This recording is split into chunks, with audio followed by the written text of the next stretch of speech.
জ্ঞান ফিরতেই বুকের ওপর ভারী কিছু একটা অনুভব করতে পারলাম। খুব কষ্ট করে চোখ জোড়া খুলে বুকের দিকে তাকিয়ে বুঝতে পারলাম কেউ একজন বুকের উপর শুয়ে আছে। শরীরটা প্রচণ্ড ব্যথায় জর্জরিত, একদম জড়ো জড়ো বস্তুর মতো পড়ে আছে।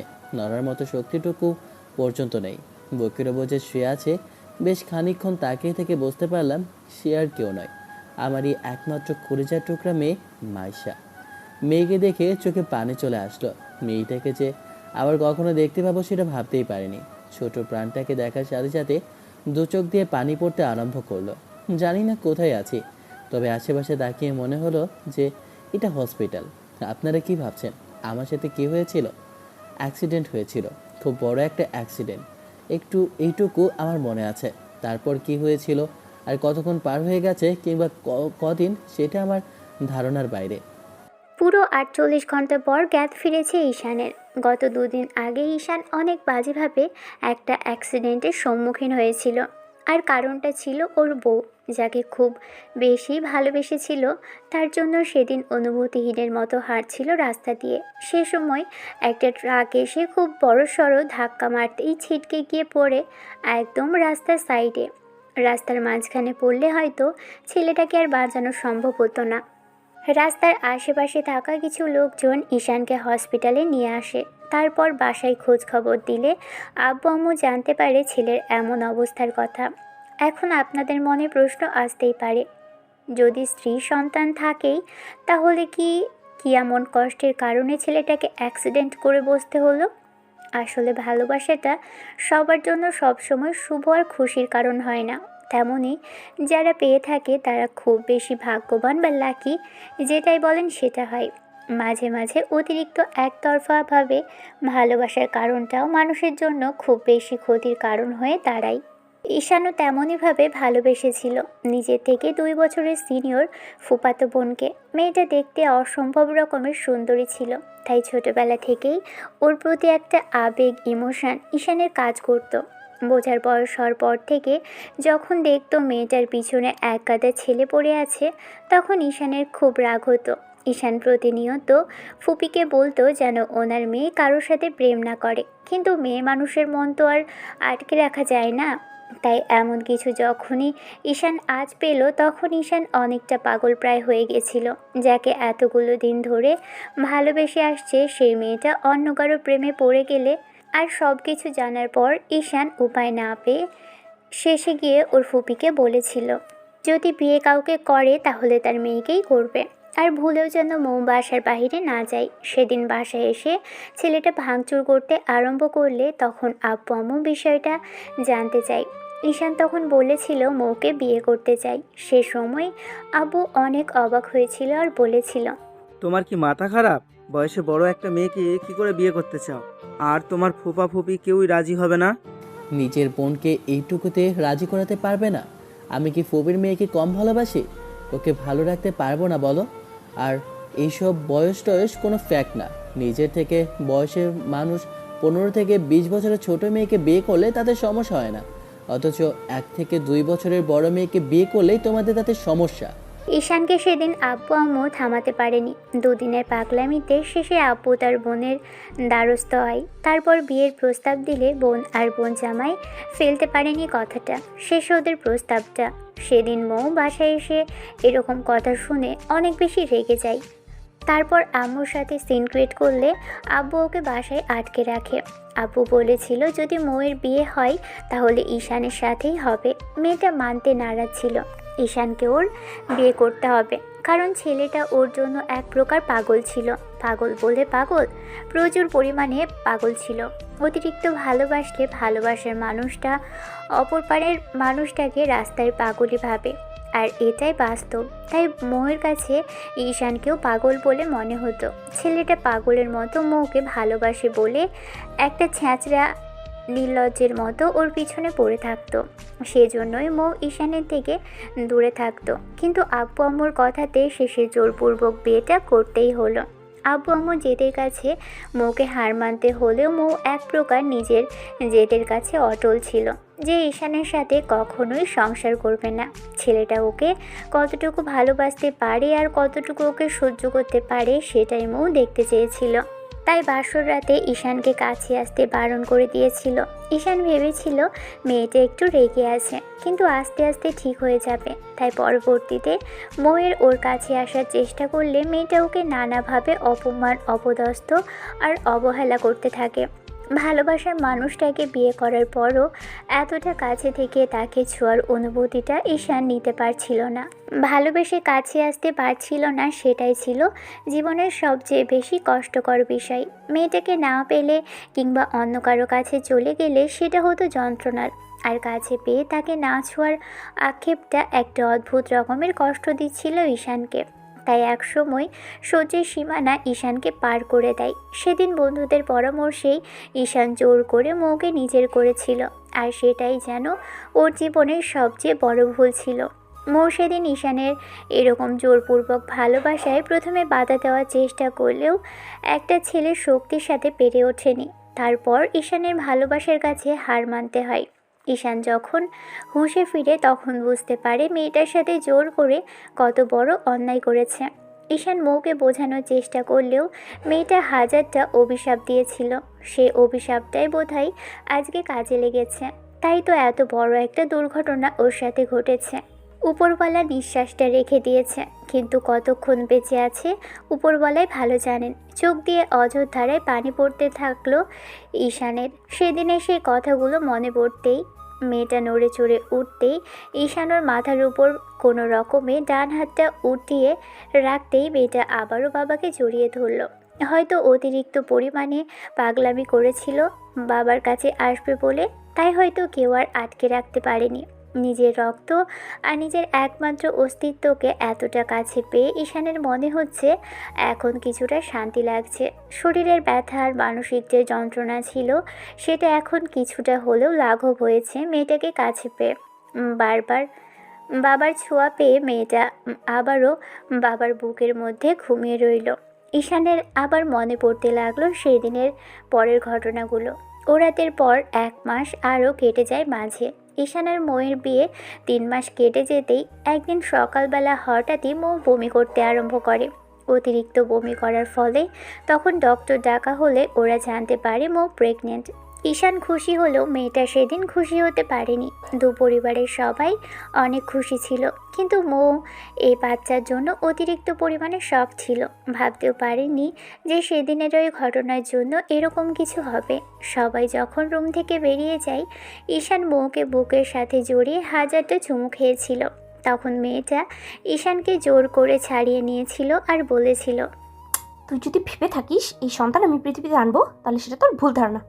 না আমি তোর সাথে থাকবো, আর নেই সন্তান পৃথিবীর আলো দেখবে। কি বলতেছো তুমি এইগুলা? পাগলামি করো না। যেটা হয়েছে সেটা হয়তো আমি জোর করে করেছিলাম, কিন্তু দেখো এই বেবিটা তোমারও আর আমারও।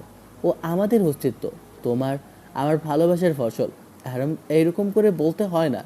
দেখো আমাদের বেবিটা চলে আসলে তুমি আস্তে আস্তে সবটা মেনে নিবে আর ভালোবাসতে শুরু করবে আমাকে। কিসের ভালোবাসা? ও আমার কোনো ভালোবাসা নয়। তুই সেদিন জোর করে আমাকে রেপ করেছিস। তোর তোর মতো একটা ছেলের সাথে আব্বু আম্মু আমার বিয়ে দিল। আমি ভাবতেও পারছি না আমি এই বাচ্চাকে পৃথিবীতে আনবো না। আমি আমি অ্যাবর্শন করে ফেলবো। ঈশান সেদিন বউয়ের কথাতে বড্ড শকড হয়েছিল। তারপরও ভেবেছিল মেয়েটা রাগের মাথায় এরকম বলছে, কিন্তু না, মোর রাগের মাথাতে কথাগুলো বললেও নিজের জেদের কাছে অটল ছিল। বাচ্চাটাকে শেষ করে দেওয়ার জন্য বারবার চেষ্টা করছিল। তখন ঈশান ওকে বোঝানোর চেষ্টা করলে উল্টো মেয়েটা ওর গায়ে হাত তোলে।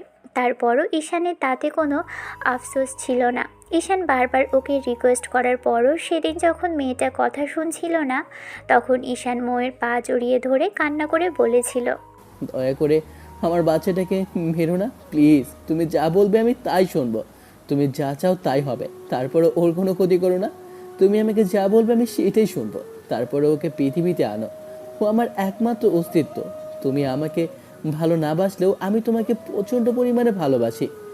মানছি আমি অন্যায় করেছি, তার জন্য তুমি আমার বাচ্চাটাকে শাস্তি দিও না প্লিজ। তুমি বলো আমায় কী করতে হবে, তারপরে ওর কোনো ক্ষতি করো না। ঠিক আছে, আমি ওকে পৃথিবীতে আনবো, কিন্তু তার জন্য তুই আমাকে মুক্তি দিবি, আর তুই ওকে নিয়ে থাকবি, আর আমি আমার মতো চলে যাব। ঈশান অবাক হয়েছিল ময়ের এমন নিষ্ঠুরতম উক্তি শুনে। একজন মা কি করে নিজের সন্তানকে মেরে ফেলতে চায়, যেখানে মানুষ হাজার ভালোবাসার পরেও যদি তার বিয়েটা অন্য কারোর সাথে হয় মদের বিরুদ্ধে গিয়ে, তারপরও যখন জানতে পারে তার ভিতরে একটা নতুন অস্তিত্ব আর সম্পূর্ণ এক নতুন সত্তা বেড়ে উঠছে, তাহলে সে কি করে পারে তার ঔরসজাত সন্তানকে অস্বীকার করতে আর মেরে ফেলার মতো সিদ্ধান্ত নিতে? ঈশান অনেক কান্নাকাটি করার পর মৌ যখন রাজি হয় তখন ঈশান বলেছিল, ঠিক আছে, তুমি মুক্তি পেয়ে যাবে। আমি তোমার থেকে অনেক দূরে চলে যাব। তুমিও মুক্তি পেয়ে যাবে। আর কখনো তোমার আমাকে দেখতে হবে না। সেদিনের পর ঈশান বাসা ছেড়ে চলে গিয়েছিল। ভেবেছিল অন্তত ওর সন্তানটা তো পৃথিবীর আলো দেখবে। মোহর মুখটা না দেখতে চাইলেও ওর ভালোবাসার অস্তিত্বটা তো পৃথিবীতে আসবে। ওর সন্তানটা তো পৃথিবীর আলো দেখবে। 1 বছরের মাথায় যখন বেবিটা পৃথিবীতে আসলো তখন সবাই অনেক খুশি ছিল। এমন সন্তানের মুখ দেখার পর মৌ অনেক বেশি খুশি ছিল। আর সেদিন ঈশান বাসা থেকে চলে যাওয়ার পর মেয়েটা প্রথমে খুশি হলেও 6 মাস বাদেই যখন সবাই বলাবলি করতে লাগলো যে মেয়ের দোষের কারণেই হয়তো স্বামী তাকে ছেড়ে চলে গেছে, কিংবা ওদের সম্পর্ক ভালো ছিল না তাই এমন হয়েছে, তখন মেয়েটা বুঝতে শুরু করে।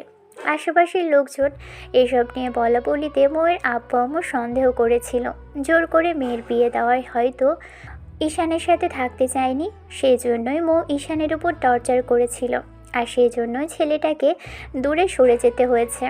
আব্বু আম্মু মৌকে বিষয়টা নিয়ে হাজারবার জিজ্ঞেস করার পরও যখন মেয়েটা বলছিল না, তখন আব্বু মৌয়ের গায়ে হাত তুলতেই মৌ সবটা বলে দেয়। ঈশানের আব্বু আম্মু আবার এই বিষয়টা জানতো না। ওরা ভেবেছিল যে ছেলেটা দায়িত্ব জ্ঞানহীন, তাই বউয়ার সন্তানকে ছেড়ে বাসা থেকে বেরিয়ে গেছে। কিন্তু আব্বু আম্মু ঘুণাক্ষরেও টের পায়নি একজন বাবা তার রক্ত, তার কলিজার টুকরো সন্তানকে বাঁচানোর জন্য এরকম একটা কাজ করেছে। মৌ পরবর্তীতে আস্তে আস্তে বুঝতে পারে যে একটা সন্তান তার বাবাকে ছাড়া কতটা কষ্টে বেড়ে ওঠে। যে সন্তান জন্ম হবার পর তার বাবাকে দেখতে পায় না, তার কাছে পৃথিবীটা কতটা কঠিন, কতটা কষ্টের।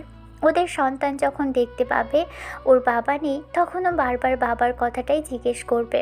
মৌ এসব বিষয় যখন থেকে ভাবতে শুরু করে তখন থেকে আস্তে আস্তে বুঝতে শুরু করে মেয়েটা জানে না ঈশানকে ভালোবাসে কিনা। তবে যখন ঈশান দূরে সরে যায় আর তারপর ওদের বেবিটার জন্ম হয় তখন মৌ অনেক খুশি ছিল। ছোট্ট একটা দেহ আর ছোট্ট ছোট্ট হাত পা আর চোখে মুখে পিচ্চিটা এত বেশি কিউট ছিল, যার জন্য সবাই অনেক বেশি খুশি হয়েছিল। মৌ প্রথমে ভেবেছিল যে এই বাচ্চাকে রেখেও চলে যাবে, কিন্তু পরবর্তীতে বাচ্চা জন্ম হওয়ার পর আর এই কথাটা ওর মাথাতেও আসেনি। ভুলে গিয়েছিল গত 1 বছর থেকে 9 মাস আগের ঘটনা। সেদিন ঈশানকে বলেছিল বাচ্চা জন্ম দিয়ে ও চলে যাবে, কিন্তু কলিজা ছেঁড়া ধনকে কাছে পেয়ে নিজের বলা কথাগুলোই মৌ ভুলে গিয়েছিল। উল্টো বাচ্চাটাকে বুকে আগলে নিয়েছিল, নিজের সবটুকু উজাড় করে দিয়ে ওকে মানুষ করতে ব্যস্ত হয়ে পড়েছিল। অবশ্য ঈশান বাসা থেকে চলে যাওয়ার পর ও নিজের বাবার বাড়িতে চলে যায়। ঈশানের আব্বু আম্মু মেয়েটার কাছে হাজারবার মাফ চেয়েছে ছেলের এরকম কর্মকাণ্ডের জন্য, কিন্তু তারা জানে না ছেলের বউ কি একটা কাজ করেছিল। ঈশান বন্ধুদের মাধ্যমে খোঁজ খবর রেখেছিল, সেটা ঈশানের বাসার কেউ জানতো না। একটা বন্ধুর মাধ্যমে ঈশান সব খোঁজ খবর রাখত। ঈশান বলেছিল ওর বেবি পৃথিবীতে আসলে সেদিন ফিরে আসবে, কিন্তু এতটুকু দুধের বাচ্চা মাকে ছাড়া কি করে থাকবে। তাই আবার ভেবেছিল যতদিন পর্যন্ত না মেয়েটা বড় হয়, হাঁটতে শিখে, ততদিন পর্যন্তই দূরে থাকবে। ঈশানের বন্ধু ওকে এই পরামর্শই দিয়েছিল। অবশ্য তারপর থেকে ঈশানের সাথে ওর যোগাযোগটা বন্ধ হয়ে যায় আর ঈশানের ফোনটা কোনোভাবেই চুরি হয়ে যায়। তারপর কেটে গেল 5 বছর। 5 বছর পর সেদিন ফিরে এসেছিল বাসাতে, আর ফিরে আসার পর জানতে পারে ও ঠিকই আগের মতোই আছে। আর সব কিছু মেনে নেওয়ার চেষ্টা করলেও মেয়েটা নাকি অন্য কারোর সাথে বিয়ে করতে রাজি হয়েছে। আর এটা জানার পর ঈশান এত বেশি অবাক ছিল যে এটা কাউকে বলতে পারেনি। বাসায় আসার পর আপু ঈশানকে ইচ্ছে মতো বেল দিয়ে মারল। তারপর ছেলেটা কোনো টু শব্দ করেনি। মার খাওয়ার পর ঈশান সবটা খুলে বলে। তখন আব্বু আম্মু বিস্ময়ের দৃষ্টিতে তাকিয়েছিল ছেলের দিকে। ওরা ভাবতেও পারেনি নিজের সন্তানকে বাঁচানোর জন্য তাদের ছেলে এতদিন সেই সন্তানের থেকেই দূরে সরেছিল। ঈশান তারপর আপুর পায়ে জড়িয়ে ধরে কান্নাকাটি করে বলেছিল ওর বেবিটা কোথায় আছে। তখন আব্বু আম্মু বলেছিল ময়ের আব্বু আম্মু নাকি ওর বিয়েটা অন্য কোথাও দিচ্ছে, আর যার সাথে বিয়েটা হচ্ছে সে বেবিটারও দায়িত্ব নেবে। দুদিন বাদেই ময়ের বিয়ে। ঈশান ময়ের বাসায় যাওয়ার কথা বললে আব্বু আম্মু জোর করে ওকে আটকায়। তখন ঈশান বলেছিল ও মৌকে নিজের করে পাওয়ার দাবিতে যাবে না, ওর বাচ্চাটাকে নিজের কাছে নিয়ে আসবে। ময়ের ভালোবাসাটা আর ঈশানের চায় না, তবে ওর ভালোবাসার ফসল ওর একমাত্র মেয়ে ঈশান তাকেই আঁকড়ে ধরে সারা জীবন কাটিয়ে দিতে চায়। তাই ছেলেটা সেদিন দৌড়ে গিয়েছিল ময়ের বাসায়, কিন্তু ফুপা অর্থাৎ ময়ের আব্বু ঈশানকে বাসায় ঢুকতে দেয়নি, উল্টো গার্ড দিয়ে বাইরে বের করে দিয়েছে। পরের দিন যখন বিয়ে হবার কথা ছিল সেদিন ঈশান ওর বন্ধুদের নিয়ে ময়ের বাসায় গিয়েছিল। তারপর জোরপূর্বক বাসার ভিতর ঢুকে ময়ের রুমের দিকে যাওয়ার চেষ্টা করলেই প্রথমে দেখা হয় ওর মেয়ের সাথে। মেয়েটার বাবাকে আগে থেকেই চিনত, কারণ ময়ের ফোনে ঈশানের ছবি ছিল, আর সেটাই মৌ বারবার মেয়েকে দেখিয়েছে। মেয়েটা যখন বাবার কথা জিজ্ঞেস করতো তখন মৌ উপায় না পেয়ে ঈশানের ছবি দেখায়। 5 বছর পর ফিরে এসে 4 বছরের ওইটুকুনি বাচ্চাকে পেয়ে ঈশান বুকের মধ্যে জড়িয়ে ধরে হাজারটা চুমু খেয়েছিল।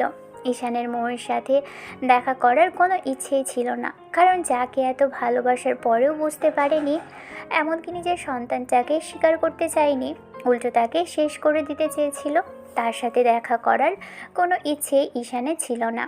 ঈশান ভেবেছিল মেয়েকে নিয়ে চলে যাবে, কিন্তু তার আগেই মেয়ে ওর হাত ধরে টানতে টানতে মৌয়ের রুমে নিয়ে আসে।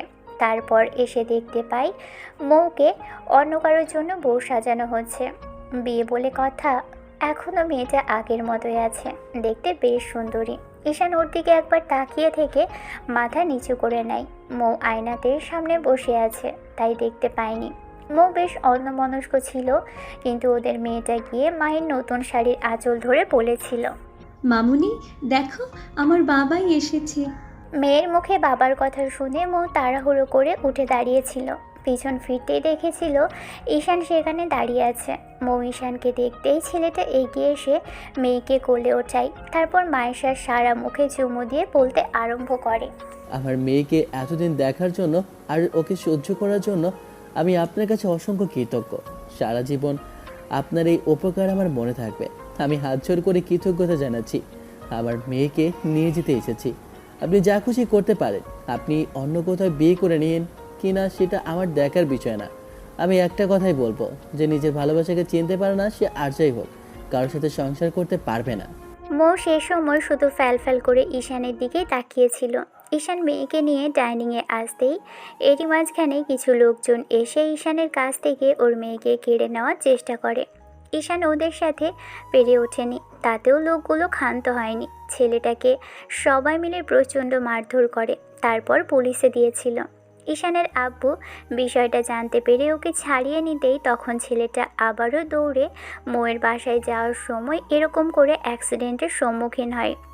অ্যাক্সিডেন্টের সময় যখন গাড়িটা ওকে ধাক্কা মারল তখন পুরো শরীরটা ব্যথায় জর্জরিত হয়েছিল, ক্ষতবিক্ষত হয়ে যায় পুরো দেহটা, আর ফিনকি দিয়ে রক্ত বেরোতে আরম্ভ করে ক্ষতবিক্ষত শরীর থেকে। ঈশানের তৎক্ষণাৎ মনে হয়েছিল আর কখনোই হয়তো নিজের কলিজার টুকরো মেয়েটাকে দেখতে পাবে না। মেয়েটাকে যখন ওর থেকে ছিনিয়ে নেওয়া হয় তখন পিচিটা বাবাই বাবাই বলে কত কান্না করছিল। ঈশান জোরে সোরে একটা দীর্ঘ নিঃশ্বাস ফেলেছিল।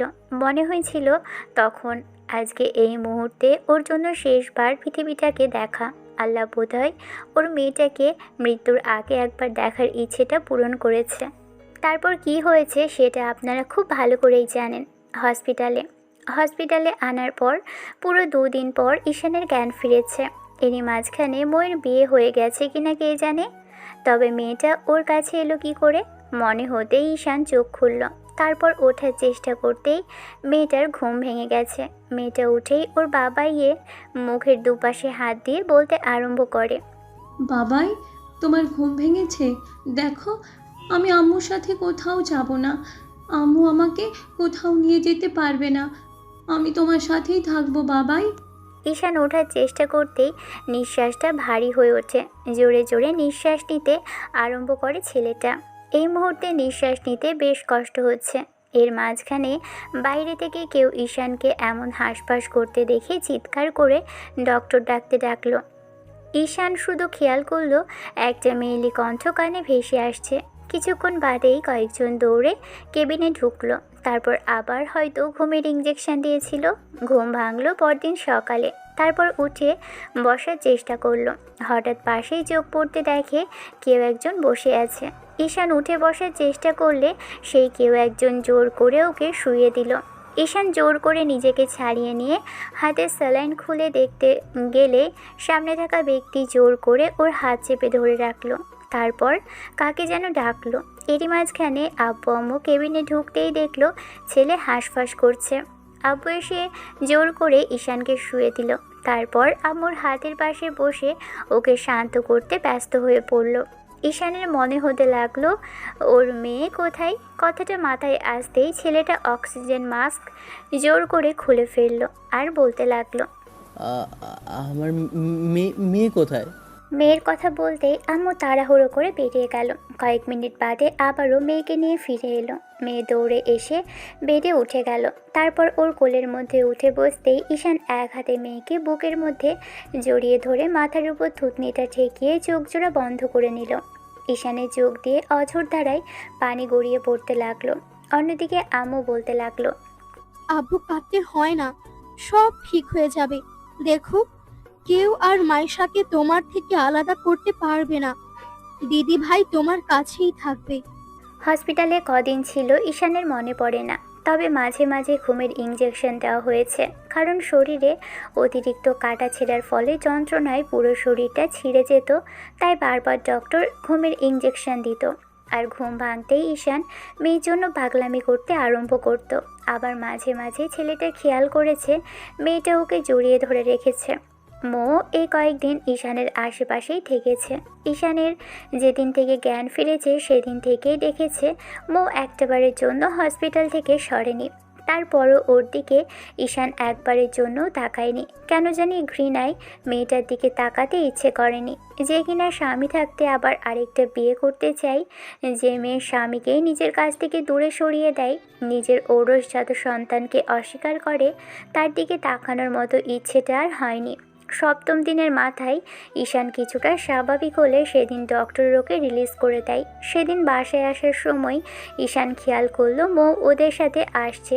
তখন ঈশান আম্মুকে বলেছিল, আম্মু, এই মেয়ে কোথায় যাচ্ছে আমাদের সাথে? এই মেয়ে, কি বলছো? ও তোমার বউ। ভালোভাবে কথা বলো। এমন করে বলতে হয়? মৌ আমাদের সাথেই যাচ্ছে। ও আমাদের বাড়িতেই থাকবে এখন থেকে। ওকে বাসায় চলে যেতে বলো। আমাদের সাথে কোথাও যেতে হবে না। যার সংসার করার এত ইচ্ছা সে অন্য কাউকে বিয়ে করে নিয়েছে, তার জন্য সেটাই ভালো হবে। আর আপনাকে বলছি, ভুলেও আমার সামনে আসবেন না। ঘৃণা করি আপনাকে আমি। ঈশান বেশ কড়া কণ্ঠে কথাগুলো বলেছিল। মেয়েটা এখনও ওর বুকের মাঝেই আছে। হসপিটাল থেকে যখন বাসায় ফিরল মেয়েটা বুকের মধ্যেই ঘুমিয়েছে। ঈশান হাজারবার মেয়ের মাথায় চুমু খেয়েছে।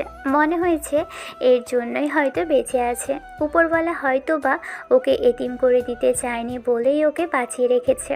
বাসায় আসার পর ঈশানের এক বন্ধু আর আব্বু মিলে ওকে রুমে নিয়ে আসে। তারপর ও শুয়ে দিতেই মৌ এসে মায়েশাকে ওর পাশে বসিয়ে দিলে ঈশান মেয়েকে আবার বুকের মধ্যে নিয়ে নিল। চোখ জোড়া বন্ধ করে নিতেই ঈশানের চোখ দিয়ে আবারও পানি পড়তে লাগলো। বুঝতে পারলো কেউ একজন পাশে দাঁড়িয়ে ফুপিয়ে ফুপিয়ে উঠছে। ঈশান একবার চোখ জোড়া খুলে দেখলো মৌ বারবার হাতের উল্টো পিঠ দিয়ে চোখ জোড়া মুছে নিচ্ছে। এই মেয়ের কান্নাকাটির কারণটা ঈশান বুঝতে পারল না। তারপরও তাচ্ছিল্য করেই বলতে লাগলো, এসব নাটক অন্য কোথাও গিয়ে করুন। আপনি আপনার বাবার কাছে চলে যান। আপনার ওই অহংকারী বাবাকে বলে দিবেন যে এই ঈশান আর কোনোদিনও ওই বাড়িতে পা রাখবে না। আমি সেদিন ভদ্রতার সহিত সবার সাথে কথা বলতে চেয়েছিলাম, কিন্তু আপনার বাবা যেটা করেছে, এরপর আমি ভুলে যাব ওনার সাথে আমার কোনো আত্মীয়তা আছে। আর হ্যাঁ, আমার মেয়েকে যদি আমার থেকে আলাদা করার চেষ্টা করেন, সেটা ওনার জন্য খুব খারাপ হবে। এরই মাঝে আম্মু রুমে ঢুকলো। এসে দেখলো ছেলে তার বউয়ের সাথে বেশ রাগী কণ্ঠে কথা বলছে। তার আম্মু বলতে আরম্ভ করলো, আব্বু, এমন করে কথা বলতে হয় না। মেয়েটা এই কয়েকটা দিন কত বেশি কষ্ট পেয়েছে জানো? নাওয়া খাওয়া ভুলে একদম তোমার পাশে পড়েছিল, ঘুমাতে পর্যন্ত পারেনি মেয়েটা। দেখো, সেই দিনের সেই শাড়িটা এখনো পরে আছে, শুধু তোমার জন্যই সব কিছু ছেড়ে ছুড়ে। বলিনি তো সব কিছু ছেড়ে ছুড়ে দিয়ে আসতে? উনি কোথায় কি ছেড়ে আসলো না আসলো সেটা আমার জানার বিষয় না। আর উনি 10টা বিয়ে করে নিল, তাতে আমার কিছু যায় আসবে না। তোমরা যদি মনে করে থাকো যে বিয়েটা ভেঙে দিয়ে আমার কাছে চলে আসলে আমি সবটা মেনে নেব, তাহলে সেটা তোমার ভুল। এই 5টা বছর আমাকে অসহ্য যন্ত্রণা সহ্য করতে হয়েছে, সেটা এত তাড়াতাড়ি ভুলে যাব? আমার মেয়েকে আমার থেকে আলাদা করার চিন্তা ভাবনা করেছিল, সেটা আমি এত সহজে ভুলে যাই কি করে? সংসার করার খুব ইচ্ছে, তাই তো? তাই অন্য নাগরের সাথে আবার বিয়ে করার খুব সহজেই রাজি হয়ে গিয়েছিল। ছেলেটার তো অনেক টাকা আছে শুনলাম, ও টাকার মধ্যে শুয়ে থাকতে পারবে। ঈশান, এরকম করে বলতে হয় না। আর কি সব আজে বাজে কথা বলছো তুমি? এর মতো মেয়ের সামনে আসলে এর থেকে ভালো ব্যবহার আর পাবে না। আমার রুম থেকে বের হতে বলো, আর ভুলেও যেন আমার রুমে না আসে, তাহলে কিন্তু সেটা ওর জন্য খারাপ হবে। দেখো, রাগের বয়সে এরকম কথা বলো না। মৌ, মৌ তোমার বউ।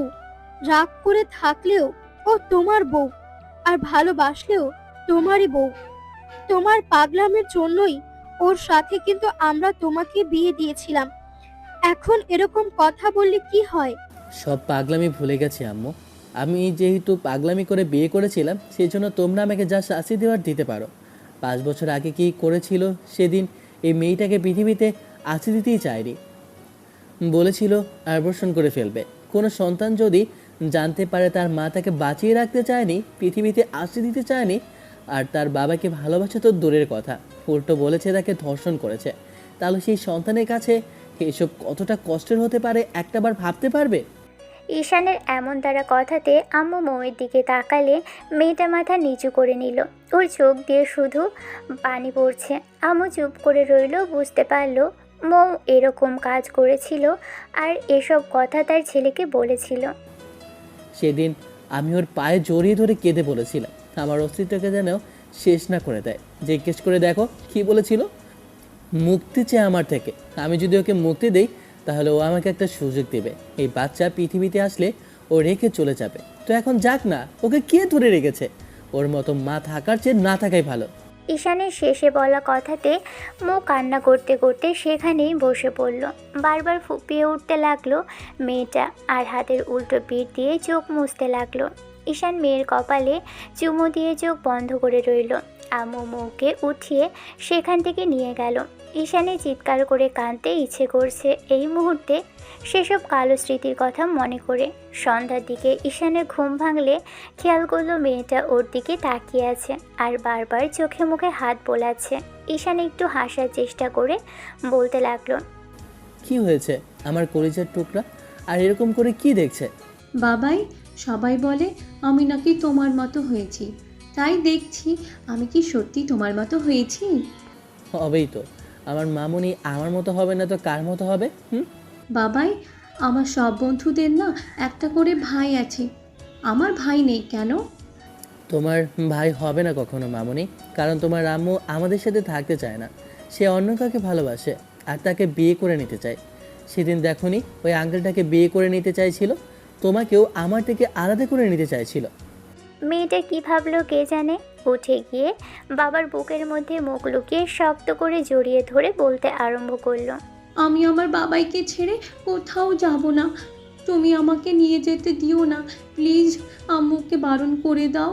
আমি ওই আঙ্কেলটার কাছে যাব না, আঙ্কেলটা কেমন যেন। না মামুনি, তোমার আম্মু চলে গেলে যাক, আমরা একসাথে থেকে যাব কেমন? কেন বাবাই, আম্মু আমাদের সাথে থাকবে না কেন? কারণ তোমার মামুনির কাছে আমাকে পচা মনে হয়। তোমার মামুনি আমাকে পছন্দই করে না, অসহ্য মনে করে। মেয়েটা কি বুঝলো কে জানে। এবার ঈশানের মুখের দিকে তাকিয়ে রইল। ঈশান ওর কপালে একটা চুমু খেয়ে বলতে লাগলো, এসব তুমি বুঝবে না মামুনি, সময় হলে ঠিক বুঝতে পারবে।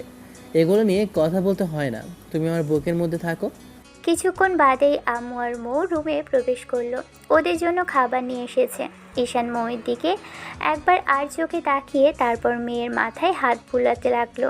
মেয়েটা ফ্যালফ্যাল করে মায়ের দিকে তাকিয়ে আছে। তারপরও একটাবারও বাবার বুক থেকে উঠল না। শক্ত করে তাকে জড়িয়ে ধরে রেখেছে, মনে হচ্ছে ছেড়ে দিলেই হারিয়ে যাবে। ঈশান মেয়েকে ছাড়িয়ে নিল, বলতে লাগলো, দুপুর থেকে কিছু খাওয়া হয়নি, একটু খেয়ে নাও মামুনি। মেয়ে মাথা নেড়ে হ্যাঁ সূচক উত্তর দিল। আম্মু এসে একটা হুইল চেয়ার এগিয়ে দিতেই ঈশান কোনো রকমে উঠে বসলো। আম্মু ওকে ওয়াশরুমে নিয়ে যেতে চাইলে মৌ এসে ঈশানকে ধরতে গেল। ঈশান ওকে সরিয়ে দিল। আম্মু তখন ওকে ধরে ওয়াশরুমে নিয়ে গেল। ঈশান ফ্রেশ হয়ে তারপর বাহিরে এসে বেডে বসতেই তখন মৌ ওকে খাইয়ে দিতে গেলে ছেলেটা রাগি চোখে তাকিয়ে বলতে লাগলো, এইসব আদিক্ষেতা আমার সামনে না করে এখান থেকে দূর হয়ে যা। তোকে বলেছি না তুই আমার কাছে আসবি না। তুই আমার সামনে আসলে আমার ভয় লাগে, তুই আবার আমার মেয়েকে আমার থেকে আলাদা করে দিবি। মৌয়ের চোখে পানি টলমল করতে লাগলো। মেয়েটা কোনো কথা বলছে না, চুপ করে আছে। তাই আম্মু বলতে লাগলো, আব্বু, এরকম করেও কথা বলতে হয় না। মৌ ভুল করেছে, তার জন্য ও অনুতপ্ত। এখন এরকম রাগারাগি করলে কি সব সমস্যার সমাধান হবে বলো? যেটা হয়েছে সেটা ভুল। ও বলে গিয়েছিল সেদিন তোমাদের চোখের আড়ালে কি পরিমাণে যন্ত্রণার অবহেলা আমাকে করেছে, সেটা যদি তোমরা দেখতে তাহলে বলতে যে জীবনের সবচেয়ে বড় ভুল ছিল ওর মধ্যে একটা মেয়েকে আমার ভালোবাসা। সত্যিকারের ভালোবাসাটা যে এত বেশি অন্যায় সেটা আমি জানতাম না আম্মু। এদের মতো মেয়েকে ভালোবাসার থেকে সারা জীবন একা থাকা অনেক ভালো। এখন আমি সেটা বুঝতে পারছি। তোমরা ভুল করলেও আমি সেই ভুলটা আর কখনো করতে চাই না, কারণ আমি বুঝে গেছি কুকুরের পেটে কখনো ঘি হজম হয় না। ঈশানের সাথে মৌ কোনো কথা না বললেও বারবার ফুপিয়ে উঠতে লাগলো। আম্মু ঈশানকে রাগের মাথায় থাপ্পড় মারতে নিলে মৌ আম্মুর হাতটা ধরে ফেললো আর বলতে লাগলো, এই কাজটা করো না আম্মু। ও যা বলছে সেটা ঠিকই বলছে। আমি যে কাজ করেছি তাতে ওর ওর থেকে ভালো কথা আর কীভাবে আশা করবো বলো? আমি অন্যায় করেছি, সেই জন্য শাস্তি পাচ্ছি। আমার শাস্তিটা শেষ হয়ে গেলে দেখবে ও ঠিক আবার আমাকে আগের মতো ভালোবাসবে। আমি জানি ও এখনও আমাকে। কোনো অন্যায়কারী কিংবা এমন কেউ যে নিজের ভালোবাসা আর নিজের অস্তিত্বকে অস্বীকার করতে চায় তাকে আমি ভালোবাসি না। আর তোর মতো মেয়েকে ভালোবাসা থেকে সারা জীবন একা একা থাকা অনেক ভালো। আমি ভুলে গেছি তোকে ভালোবাসতাম। তোমার যা ইচ্ছে তাই বলো, কিন্তু আম্মু থাকাকালীন সময় আমাকে কিছু বলো না। সবার সামনে অন্তত কাউকে বুঝতে দিও না যে তুমি আমাকে মেনে নাওনি। আর আমি। ঈশান হাসতে লাগলো আর বলতে লাগলো, পৃথিবীর নিয়মটা কি অদ্ভুত তাই না? 3টা মাস আমি হাতে পায়ে পর্যন্ত ধরেছি, কতবার তোর হাতে থাপ্পড় খেয়েছি তোর ধারণা নেই। তুই নিজেও বলতে পারবি না যে তুই এমন কোনো বিহেভ নেই যেটা আমার সাথে করিসনি। তোর সাথে যদি আমি সেটা একদিন করি তাহলে তুই বুঝতে পারবি। আর সেদিন কী যেন বলেছিলি, আমি তোকে রেপ করেছি তাই না? তাহলে এই রেপিস্টকে এখন আমার স্বামী হিসেবে মেনে নিতে চাইছিস কেন? নাকি দেখেছিস যে তোকে আর কেউ ভালোবাসতে চায় না? এত ভালোবাসা আর অন্য কারো কাছে পাবি না তাই না? আম্মু কিছু বলতে গেলে মৌ আম্মুকে জোর করে নিয়ে সেখান থেকে বেরিয়ে গেল। ঈশানের দিকে মেয়েটা তাকিয়ে আছে। ঈশান এবার খাবার কোনো রকমে তুলে মেয়ের মুখে দিয়ে মেয়ে বলতে আরম্ভ করলো, বাবাই, আম্মু এমন করে কাঁদছিল কেন? ঈশান বুঝতে পারছে না কি বলবে। তারপর আবার মনে হলো মৌ যেটা করেছে সেটা বলে দেওয়াই উচিত। তোমার মামুনি যে অন্যায় করেছে তার শাস্তি ভোগ করছে, সেজন্য কষ্ট হচ্ছে আর কাঁদছে। কান্না করলে আম্মুকে পচা লাগে। তুমি জানো না তুমি আম্মুকে এমন করে বকছো কেন? বকতে হয় না বাবাই। আম্মু বলছে ভুল করলে তাকে বুঝিয়ে বলতে হয়। এরকম বকা দিলে সে কষ্ট পায়, জানো না? বাবাকে ছেড়ে থাকতে এতদিন তোমার কষ্ট হয়নি মামুনি? এই প্রথম তুমি আমাকে দেখতে পাচ্ছ। তোমার কখনো মনে হয়নি যে বাবাই কোথায় আছে? মাইশা মাথা নেড়ে হ্যাঁ সূচক উত্তর দিতেই ঈশান মেয়েটাকে কোলের মধ্যে ওঠালো। তারপর খাবার খাইয়ে দিতে দিতে বলতে লাগলো, তোমার আম্মুর জন্যই এতদিন আমি তোমার থেকে দূরে সরেছিলাম মামুনি। এখন যদি তোমার মনে হয় তোমার আম্মুকে আমি বকাঝকা করে অন্যায় করেছি, তাহলে তুমি আমাকে বকাঝকা করো, রাগ করে থাকো, তারপরেও আমার কাছ থেকে কোথাও চেও না মামুনি। বাবাই শুধু তোমার জন্যই বেঁচে আছে। উপরওয়ালা শুধু তোমাকে বাবাই বলে ডাকার অধিকার থেকে বঞ্চিত করতে চায়নি বলেই আমাকে বাঁচিয়ে রেখেছে। মেয়েটা কেমন ফ্যালফ্যাল করে চেয়ে রইল বাবার দিকে। তখন ঈশান আবারও বলতে আরম্ভ করলো, সেদিন যদি তোমার বাবাই হারিয়ে যেত, তুমি কি আর আমাকে কখনো বাবাই বলে ডাকতে পারতে মামনি? হারিয়ে যাওয়ার কথাটা শুনেই মেয়েটাকে জাপটে বাবাকে জড়িয়ে ধরল। ঈশান কিছুক্ষণ মেয়ের মাথায় হাত বুলিয়ে দিয়ে তারপর আবারও খাওয়াতে লাগে। আধা ঘন্টা পর আম্মু আসলো, তারপর নিজ হাতে মেয়েকে খাইয়ে দিল। খাওয়ানো শেষ হলে আম্মু ছেলের একটা হাত দু হাতের মুঠোয় নিয়ে বলতে আরম্ভ করলো, দেখো আব্বু, যেটা হয়েছে সেটা অনেক আগেই হয়ে গেছে। এখন এসব নিয়ে জেদ করে থাকলে দুজনের সম্পর্কটা আরো খারাপ হবে। এখন মেয়ে সে বড় হচ্ছে, সব বুঝতে শিখেছে। বাবা মায়ের এরকম ঝামেলা দেখলে ওর মনের উপর প্রভাব পড়বে। তুমি রাগ করে আছো, থাকো, কিন্তু মেয়ের সামনে এসব নিয়ে ঝামেলা করো না। আর হ্যাঁ, মেয়ের জন্য হলেও এখন সবটা মেনে নেওয়ার চেষ্টা করো। তুমি তো মৌকে ভালোবাসতে, এমন না যে এখন বাসো না। এখনো তুমি মৌকে ভালোবাসো, তাই দয়া করে এসব রাগ অভিমান দেখিয়ে ওর সাথে মিসবিহেভ করো না। সেটা তো কষ্ট পাবে, আর দিন শেষে তুমিও কষ্ট পাবে, কারণ ওর মাঝেই তোমার ভালোবাসাটা বেঁচে আছে। এই একই কাজ ওর সাথে হলেও আমাকে মাফ করে দিতে পারতো আম্মু? তোমার কি মনে হয় মেয়ে মানুষ এতটাই নরম? ওর মনটা কিভাবে পাল্টালো আমি জানি না। বিয়ে করতে যাচ্ছিল অন্য একজনকে। একটাবার ভাবতে পারো, আমি মারা যাইনি। আমি মারা গেলে তখন না হয় করতো। ও তখন পর্যন্ত অন্য কাউকে চেয়েছে, যখন পর্যন্ত আমাকে দেখেনি। আর আমি যখন মরতে মরতে বেঁচে গেলাম তখন ওর মনে হয়েছে যে বিয়েটা করা ঠিক হবে না। আমার মেয়েকে অন্য কারো কারো চাপিয়ে বোঝা বানাতে চেয়েছিল। দিন শেষে ওকে আবার আমার মতো অবহেলিত হতে হতো। উপরওয়ালাই আমাকে হয়তো আমার মেয়ের জন্য বাঁচিয়েছে।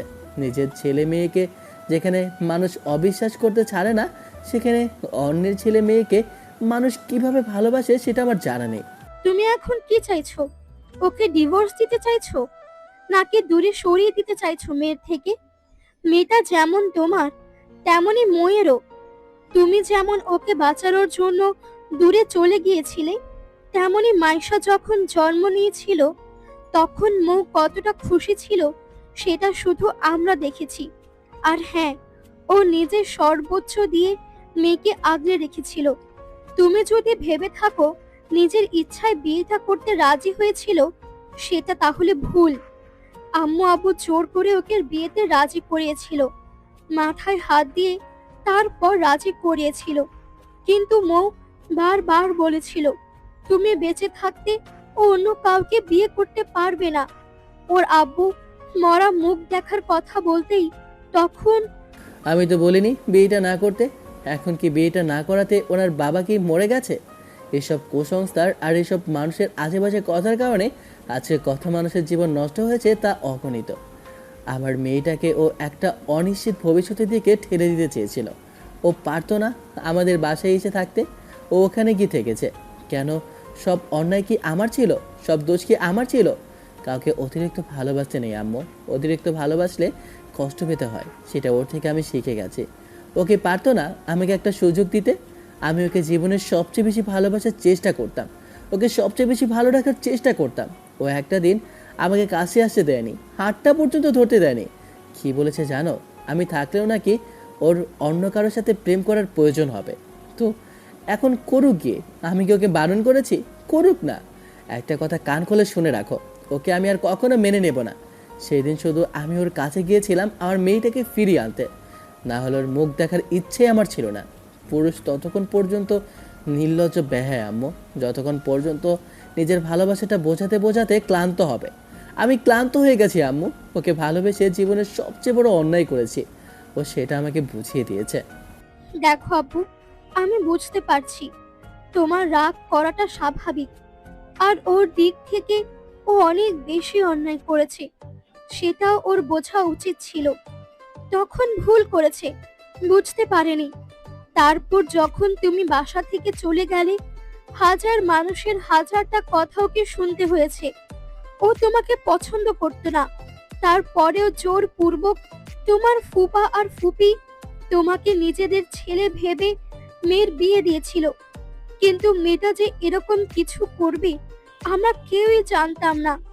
আমরা ভেবেছিলাম তুমি ওকে রেখে বাসা ছেড়ে চলে গেছো, সব দোষ তোমার। তাই আমরা তোমার উপর রাগ করেছিলাম। কিন্তু 6 মাস বাদে মৌ যখন আস্তে আস্তে বুঝতে শিখলো, তখন থেকে কেমন যেন মন খারাপ করে থাকতো। তারপর যখন বাচ্চাটা পৃথিবীতে আসলো, তখন বুঝতে শিখেছে মায়ের ভালোবাসাটা যেমন বাবা পূরণ করতে পারবে না, তেমনি বাবার অভাবটা মাও পূরণ করতে পারে না। তখনও ভাবতে আরম্ভ করেছিল যে অন্যায় করেছে। বাচ্চা আসার পর ও কখনো বলেনি যে এই বাচ্চার প্রতি অসন্তুষ্ট, বরং মাইশাকে পেয়ে ও বুকে আগলে নিয়েছিল। জীবনের সর্বস্ব দিয়ে ওকে ভালো রেখেছে, কখনো চোখে পানি আসতে দেয়নি। কিন্তু সেদিন ওরকম করে রাগের মাথায় একটা কাজ করে ফেলেছিল, আর ওর আব্বু আম্মু ওকে বাসায় নিয়ে যায়। তারপর ওখানেই থেকেছে। আমরা গিয়ে মাঝে মাঝে দেখে আসতাম।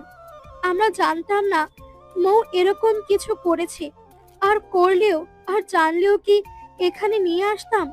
ওর আব্বু আম্মু ভেবেছে তোমার সাথে যেহেতু থাকতে চায় না, সেহেতু অন্য কারোর সাথে বিয়ে দিয়ে দিবে। এত কিছু আমার শুনতে ইচ্ছা করছে না আম্মু। এই থেকে তো আমার মনে হচ্ছে আমি মরে গেলে এসব যন্ত্রণা আমাকে সহ্য করতে হতো না। যদি সেদিন ওখানেই মরে যেতাম। কিসব আজে বাজে কথা বলছো? মেয়ের সামনে এসব কথা বলতে হয় না আব্বু।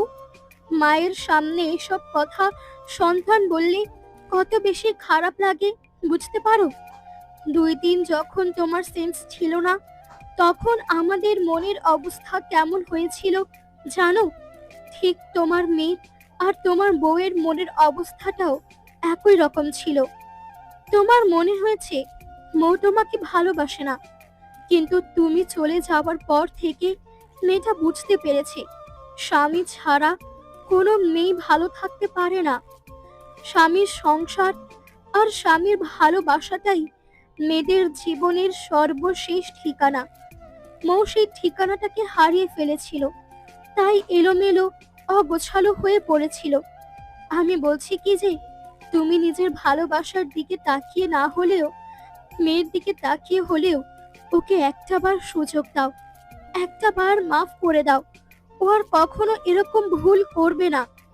আমি সেই সুযোগের নিশ্চয়তা তোমাকে দিচ্ছি। তুমি রাগ করে থাকো, কিন্তু মিসবিহেভ করো না। ও কয়েকদিনের মধ্যে দেখবে তুমি যেমন ওকে ভালোবাসতে, তেমনি ও তোমাকে ভালোবেসে সেটা তোমাকে বুঝিয়ে দেবে। ঈশান চুপ করে রইল। তারপর আম্মু হাজারটা কথা বলে বোঝাতে লাগলো। রাতে ঘুমানোর সময় হলে মৌ রুমে আসলো। তারপর ঔষধ খুলে ঈশানের দিকে এগিয়ে দিতেই মৌ ওর সাথে কোনো মিসবিহেভ না করে ঔষধগুলো খেয়ে নিল। মৌ পাশেই বসেছিল। ঈশান একবারের জন্য ওর দিকে তাকাচ্ছে না। তখন মাইশা বলতে আরম্ভ করলো, আম্মু, তুমি আমাদের থেকে দূরে দূরে থাকো কেন? বাবা এরকম কষ্ট পাচ্ছে, আর তুমি দূরে থাকো। এরকম করলে কিন্তু বাবাই আবার আমাকে রেখে চলে যাবে, আর আমি বাবাইকে ছাড়া থাকবো কী করে? না মামনি, কেউ কোথাও যাবে না। তোমরা তোমরা একসাথেই থাকবে। দরকার পড়লে আমি তোমাদের থেকে দূরে সরে যাব। আমি যদি এত ঝামেলা হই, তাহলে আমি তোমাদের থেকে না হই। মাইশা বাবার কোলের মধ্যে উঠে বসলো আর বাবার গলাটা হাতে জড়িয়ে ধরে বলতে লাগলো, ও বাবাই, দেখো না আম্মু কি বলছে। আম্মু নাকি আমাদের ছেড়ে চলে যাবে। কোথায় যাবে? আম্মুকে বারণ করো না, বলো না আমাদের সাথে থেকে যেতে। আম্মু চলে গেলে আমরা থাকবো কি করে? ও বাবাই। ঈশান মেয়ের কপালে চুমু দিয়ে বলল, কেউ কোথাও যাবে না, তুমি শুধু শুধু ভয় পাচ্ছ মামনি। তাহলে আম্মু এমন কথা বলছে কেন? আম্মুকে বলো না এরকম করে যেন না বলে, আমার ভয় লাগে। বললাম তো কেউ কোথাও যাবে না, তুমি খামোকা ভয় পাচ্ছ। দেখি তাকাও আমার দিকে মামনি। মাইশা বাবাকে ছেড়ে দিয়ে মায়ের কোলে আসলো। তাকে জড়িয়ে ধরে বলতে আরম্ভ করলো, তুমি কোথাও যাবে না আম্মু। তুমি গেলে বাবাই আমি কি করে থাকবো? বাবাই কত অসুস্থ দেখো। বাবাইয়ের হাতে পায়ে ব্যান্ডেজ। বাবাই হাঁটতে পারে না ঠিক করে। তুমি কোথাও যাবে না বলো। তুমি, আমি আর বাবাই, দাদু দিদা আমরা একসাথে থাকবো। তুমি, আমি আর বাবাই, দাদু দিদা আমরা একসাথে থাকবো। তোমরা একসাথে না থাকলে আমার ভাই আসবে কি করে? মেয়ের এরকম কথা শুনে ঈশান অবাক চোখে তাকিয়ে রইল।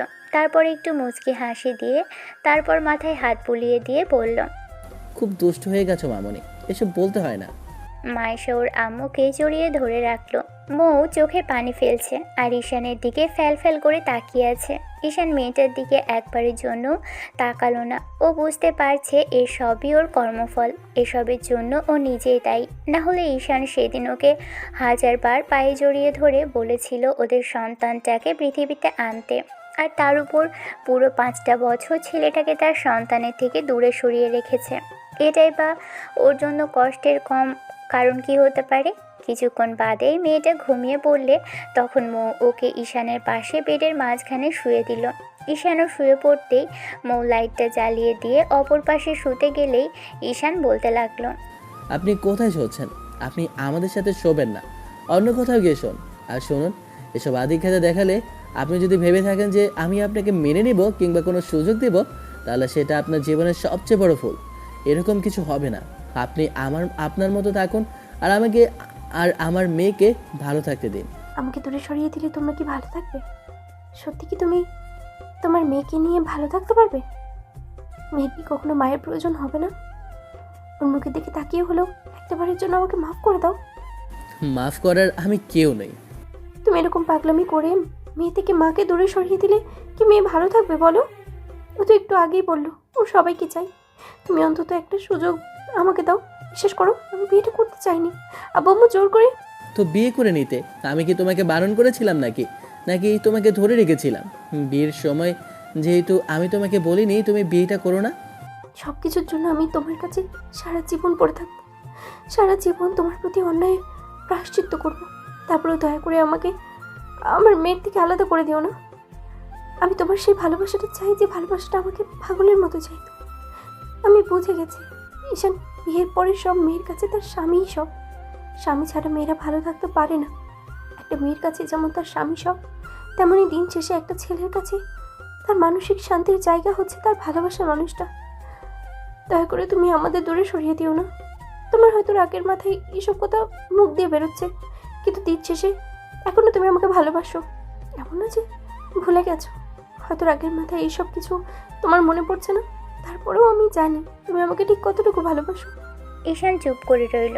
তারপর কি মনে করে যেন বলল, তুই সুযোগ চেয়েছিস পাবি, কিন্তু ভুলেও আমার কাছে আসবি না।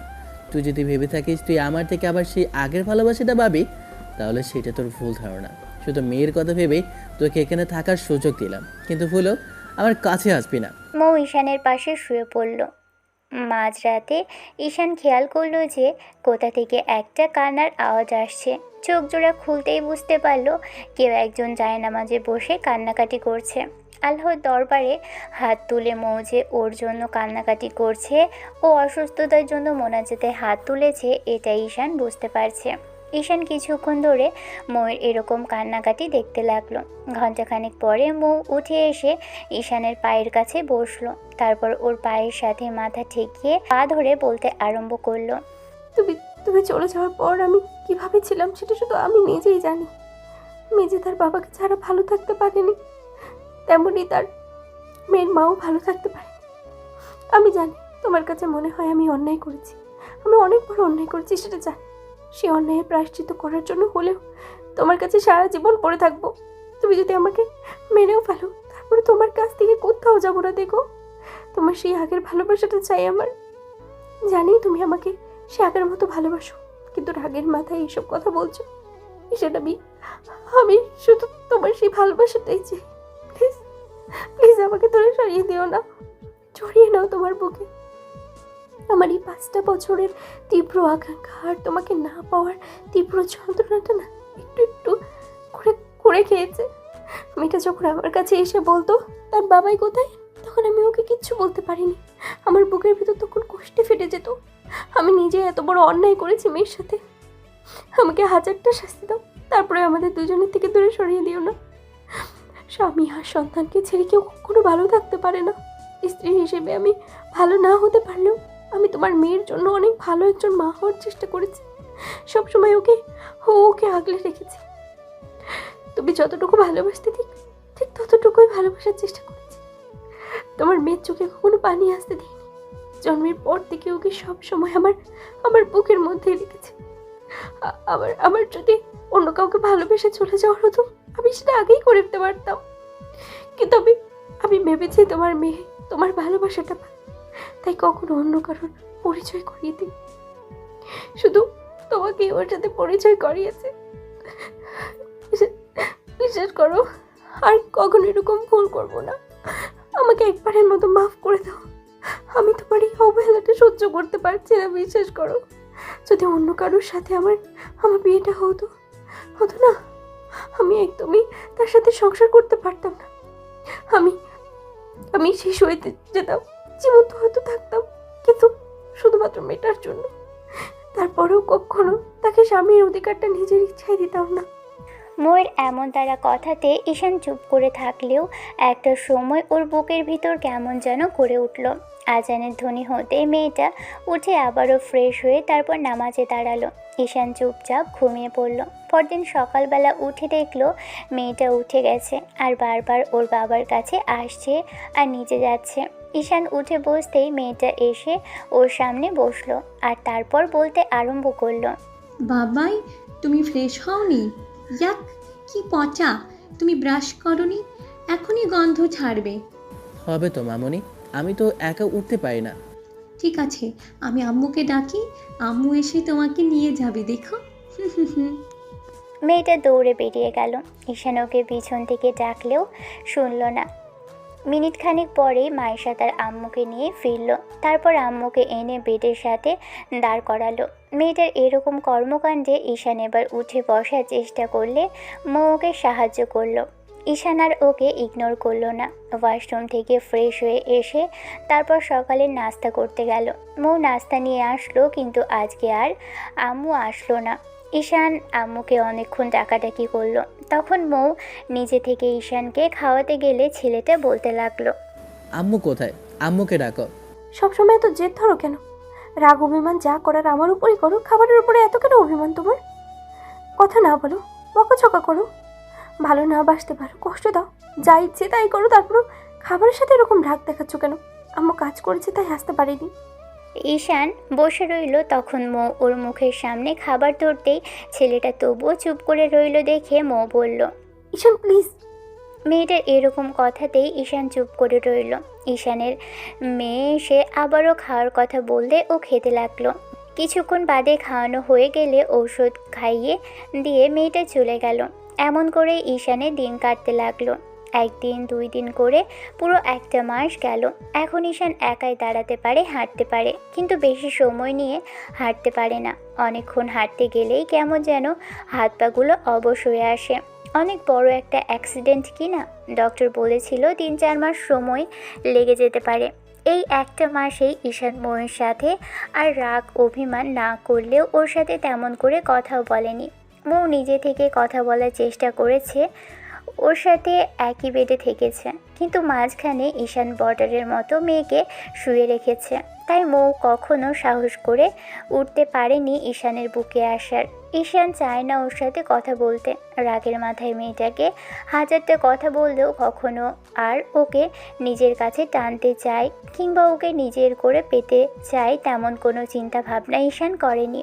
1 মাসের মাথায় সেদিন ঈশানের বন্ধুরা আসলো ওকে বাসায় দেখতে। আসার পর থেকেই মৌ ওদের সামনে আসেনি। আম্মুকে দিয়ে সব কিছু পাঠালে তখন বন্ধুরা অনেকক্ষণ ঈশানের সাথে আড্ডা দিয়ে তারপর চলে যেতেই মৌ রুমে আসলো। সব কিছু পরিষ্কার করে নিতে গেলে তখন ঈশান বলতে লাগলো, আম্মুকে দিয়ে কাজ করানোর কি খুব বেশি দরকার ছিল? এই বয়সে ওনাকে দিয়ে কাজ করানোটা কি খুব বেশি প্রয়োজন? না মানে আসলে আমি আসতে চেয়েছিলাম, কিন্তু আম্মু বললো যে পরপুরুষের সামনে আমার যেতে হবে না, তাই আর কি। স্টেঞ্জ, এতদিন তো পরপুরুষের সাথে ঢলাঢলি করতে, বিয়ের আগে তো কারোর সাথে কথা বলতে দ্বিতীয়বার ভাবতেন না। আর সেদিন স্বামী থাকতেও বিয়ে করে নিতে চেয়েছিলেন, ডিভোর্স পর্যন্ত হয়নি আমাদের। আর এখন এরকম পর্দাশীল হয়ে গেলেন। আপনারা পারেনও বটে। আগের জন্য যা খুশি তাই বলতে পারো, কিন্তু কিন্তু এখন আমি চাই না যে তোমার বউকে অন্য কেউ দেখুক। আমার কোনো বোটও নেই। তাহলে আমি কি? আপনি মাইশার আম্মু। শুধু মশার আম্মু? আচ্ছা তাহলে মাইশার আম্মুটা হলো কি করে? তোমার সাথে বিয়ে হবার পরেই তো। আর তোমার সাথে যদি ওইরকম কিছু না হতো। সেদিন ধর্ষণ করেছিলাম আপনাকে, আমি জোর করে রেপ করেছিলাম, তাই। ঈশানের এমন দ্বারা কথাতে মই চোখে পানি টলমল করতে লাগলো।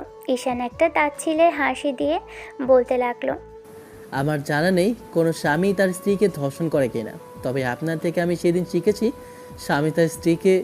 তোমার মতো আমিও যদি 4-5 বছর পরে ফিরে আসি, তারপরেও কি তোমার ভালো লাগবে? মাইশা তার আম্মু থেকে দূরে সরে গেলে কিংবা শুধু অপর ভালোবাসা নিয়ে ভালো থাকতে পারবে? আপনাকে আমি দূরে সরে যেতে বলছি না, আর কাছে থাকতেও বলছি না। আপনার যা খুশি তাই করতে পারেন, সেটাই তো করছি। যেটা ইচ্ছা করেন। তারপরও আমার কাছাকাছি আসার চেষ্টা করবেন না। আপনি যদি ভেবে থাকেন মেয়ের জন্য আপনাকে এখানে থাকতে দিয়েছি তাই বলে যে আপনাকে মাপ করে দিয়ে কাছে টেনে নিব, তাহলে সেটা আপনার ভুল ধারণা। আরও 15 দিন পরের ঘটনা। সেদিন দুপুরে আম্মু মোর সামনে দাঁড়াতেই ও একটু হাসার চেষ্টা করলো। আম্মু ওর কাঁধের উপর হাত রাখলো। তোমার কিছু প্রয়োজন আম্মু? প্রয়োজন? তবে আমার না, মাইশার। একটা ভাইয়ের প্রয়োজন। আম্মুর এমন দ্বারা কথাতে মৌ প্রথমে লজ্জা পেয়েও পরবর্তীতে কেমন যেন মুখটা কালো হয়ে গেল।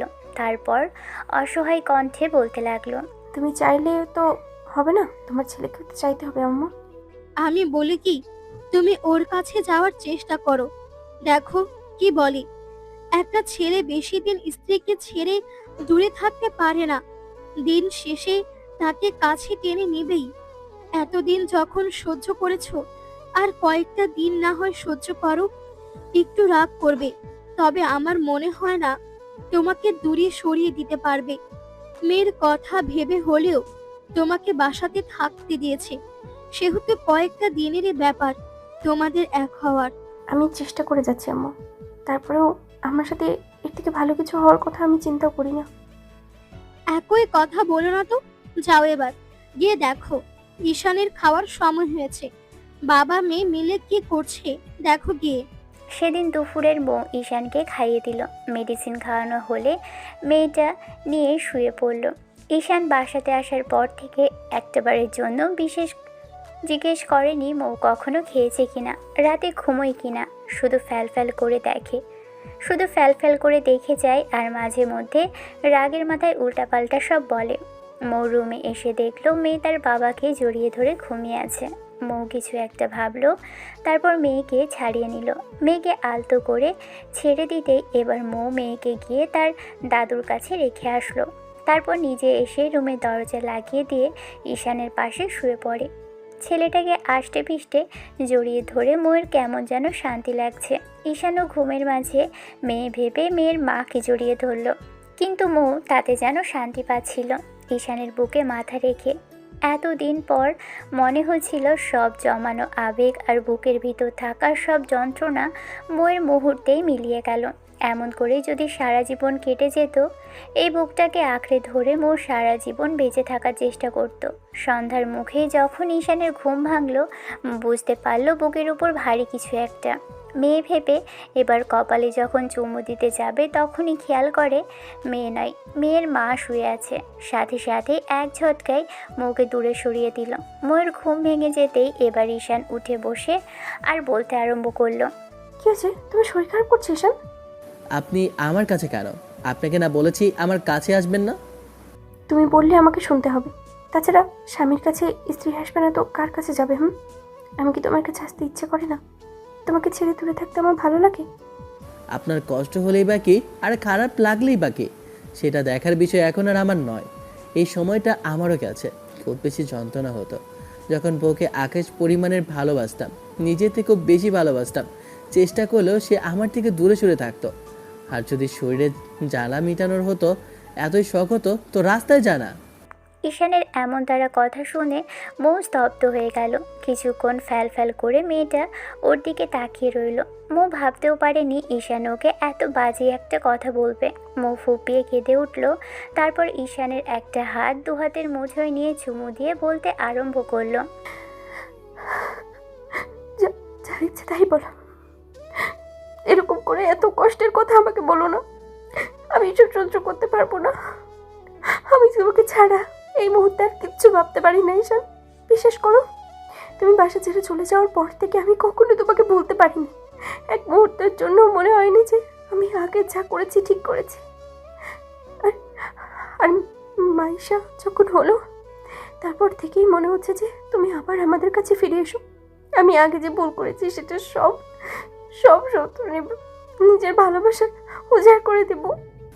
কিন্তু আমার এই ভালোবাসাটা এখন আর চাই না। আমার যে ভালোবাসার প্রয়োজন ছিল সেটা এখন আর প্রয়োজন হবে না, কারণ আমার মেয়ের ভালোবাসাটাই আমার কাছে সব। ওপরওয়ালা ওর জন্যই আমাকে বাঁচিয়ে রেখেছে, আমি ওর জন্যই বাঁচবো। আমার না কারো ভালোবাসা চাই, আর না কাউকে ভালোবাসবো। কিন্তু আমার তো তোমার ভালোবাসা খুব বেশি প্রয়োজন। আমি যে তোমার ভালোবাসা ছাড়া কি আমি আমি থাকতে পারি না। আমার যে খুব বেশি প্রয়োজন। এতদিন যেমন করেছিলেন তেমন করে থাকবেন, আর না হলে যার কাছে ইচ্ছা গিয়ে ভালোবাসা নিয়ে নিন। বিয়ের পরে যেমন করেছিলেন, যেমন বলেছিলেন আমি ছাড়া অন্য যে কারোর সাথে আপনি প্রেম করবেন তাও আমাকে মেনে নেবেন না, এখনো গিয়ে তাই করুন। তারপরে ভুলেও যেন আমার কাছে আসতে না দেখি। কাছে আসলে কি করবে? মেরে ফেলবে? মারো, বকো, যা ইচ্ছে তাই করো।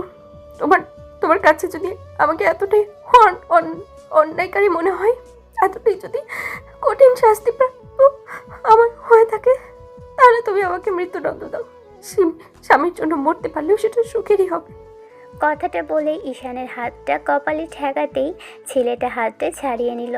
ওয়াশরুমে যাওয়ার চেষ্টা করলো মৌ, পিছন পিছন আসলে ঈশান দাঁড়ালো না।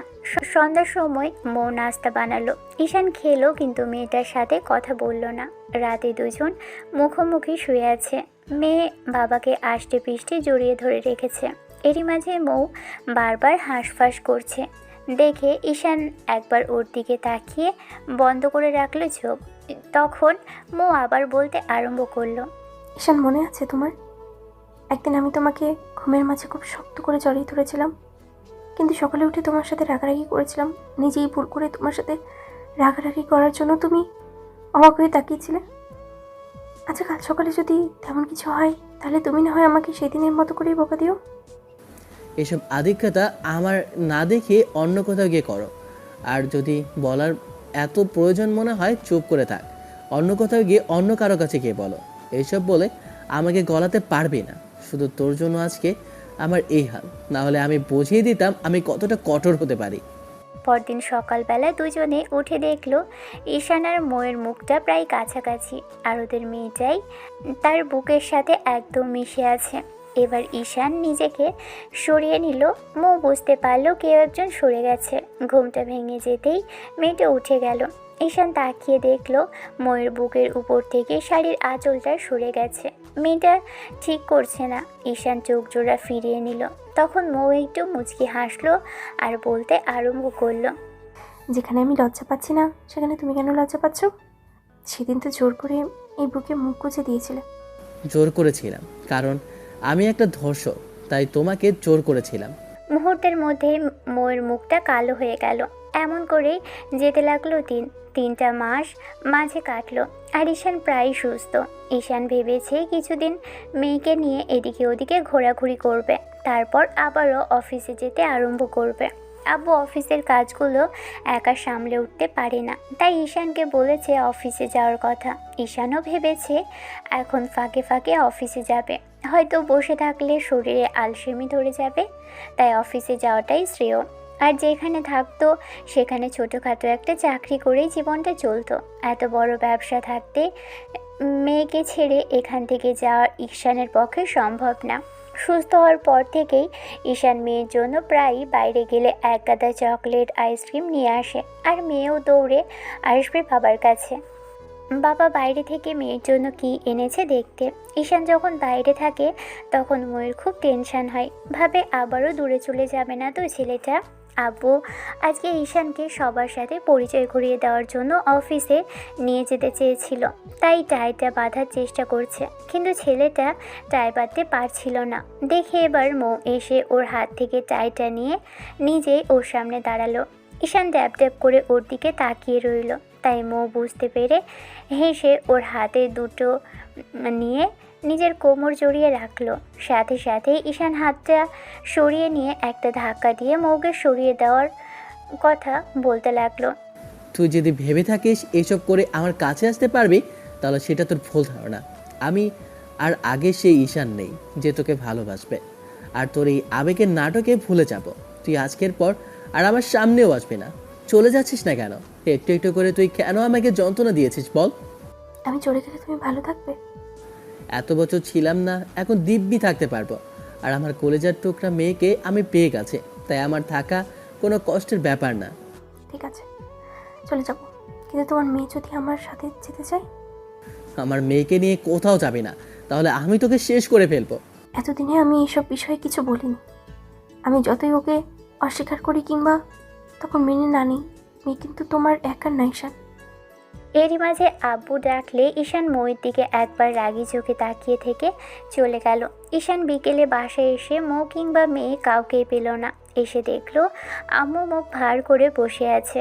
ছেলে এসে সোফায় বসে তারপর বলতে লাগলো, আম্মু, আমার কলেজাটা কোথায়? ওকে ডাকো তো।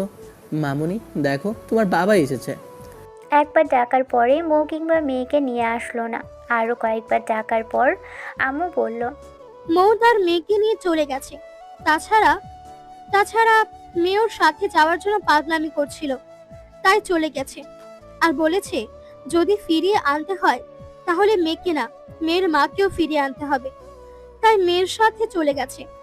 মেয়ে এখনই বুঝতে শুরু করেছে যে বাবা তার মাকে ভালোবাসে না। আর এটা কতটা কষ্টদায়ক, যন্ত্রণাদায়ক চোখের সামনে থেকে দেখা একটা মেয়ের জন্য, সেটা তুমি ভাবতে পারছো? অবশ্য তুমি ভাববেই বা কেন? আচ্ছা, তুমি জানতে না মৌ তোমাকে পছন্দ করে না? তারপরও জোরপূর্বক ওকে বিয়ে কেন করেছিলে? জোর করে এসবের কি দরকার ছিল? দিন শেষে যদি সব দোষ তোমার ঘাড়ে দিতাম, কিন্তু সবটা তোমার দোষ নয়, তেমনি মৌয়ের ঘাড়ে সব দোষ দিলেও মৌ সম্পূর্ণ দোষী নয়। তুমিও তাতে কিছুটা অংশীদারি। এখনো সময় আছে, মা আর মেয়েকে গিয়ে ফিরিয়ে আনো। ঈশান রুমে আসলো। মৌকে হাজারবার কল করার পরও মেয়েটা কল রিসিভ করলো না। অথচ অন্য কোনো দিন হলে ফোন করার সাথে সাথেই ফোন রিসিভ করতো। পরদিন সকালবেলা ফোনটা বাজতে আরম্ভ করলে ফোন রিসিভ করতেই ওপাশ থেকে মেয়ে বলতে লাগলো, বাবাই, তুমি আসবে না? আমাদের নিতে যদি না আসো তাহলে কখনোই যাব না। আম্মুকে ফেলে যদি আমাকে নিয়ে গেলে আমি যাব না। নিতে হলে আমাদের দুজনকে নিয়েই যেতে হবে। হ্যাঁ, আসবো। তুমি কোথায় আছো মামুনি, আমায় বলো। আমরা নানুর বাসাতে আছি, তুমি আসো। আমার এখানে ভালো লাগছে না বাবাই। মেয়ের কণ্ঠ শুনে ঈশান যেন প্রাণ ফিরে পেল। সারা রাত ঘুমোতে পারেনি। ছেলেটা ভেবেছে মেয়েকে নিয়ে বউ কোথায় চলে গেল। ঈশান আর এক মুহূর্ত দেরি করলো না। ফ্রেশ হয়ে তারপর বাসা থেকে ময়ের বাসায় চলে আসলো। বাসার দরজা খোলাই ছিল। সদর দরজা দিয়ে ভিতরে প্রবেশ করতেই দেখলো ফুপি অর্থাৎ ময়ের আম্মু দাঁড়িয়ে আছে। ঈশান এগিয়ে আসতেই ফুপি সামনে এসে দাঁড়ালো। তোমার মেয়ে আর আমার মেয়েটাকে ডেকে দাও, আমি ওদের নিয়ে যেতে এসেছি। সে কি কথা? তুমি ভেতরে যাও, আমি তোমাদের নাস্তার ব্যবস্থা করছি। সেদিন অনেক নাস্তা খেয়েছি পপি, তোমাদের বাসার খাওয়ার ইচ্ছাটা মরে গেছে। ঈশানকে ময়ের আব্বু লোকজন দিয়ে মার খাইয়েছিল সেটার কথা বলতেই ফুপির মুখটা কালো হয়ে গেল। ঈশান আর এক মুহূর্ত দেরি করলো না, ময়ের রুমের সামনে আসলো। মোর শুয়ে আছে আর পাশে বসে মায়েশা কিছু একটা নিয়ে খেলা করছে আর হাজারটা কথা বলছে। ঈশান এসে মেয়েকে নাম ধরে ডাকতেই মেয়েটা থমকে গেল। ঈশান হাঁটু মুড়ে বসতেই এবার মেয়েটা এসে ওর গলা জড়িয়ে ধরে মুখে চুমু দিল। ঈশান মেয়ের মাথায়, কপালে, গালে, মুখে চুমু খেলো। অন্যদিকে মৌ উঠে বসলো। তারপর তাড়াহুড়ো করে এগিয়ে আসতেই তখন ঈশান বলতে লাগলো, তোমার সাহস কি করে হয় আমার মেয়েকে নিয়ে চলে আসার? তুমি কি ভেবেছো তোমার সাথে আমার মেয়ে একা থাকতে পারবে, সেজন্য তোমার সাথে চলে এসেছে? ঈশান মেয়েকে কোলে উঠিয়ে নিতেই মৌ এসে সামনে দাঁড়ালো। আশ্চর্যের বিষয়, মেয়েটার হাতে ছুরি কেন? মৌ ঈশানের দিকে ছুরিটা এগিয়ে দিতে বলতে আরম্ভ করলো, মেয়েকে যদি নিয়ে যাওয়ার হয় সেটা দিয়ে আমাকে শেষ করে দিয়ে তবেই নিয়ে যাও, নাহলে আমি বারবার ওর কাছে যাব, আর না হয় ও আমাকে ছেড়ে যেতে পারবে না।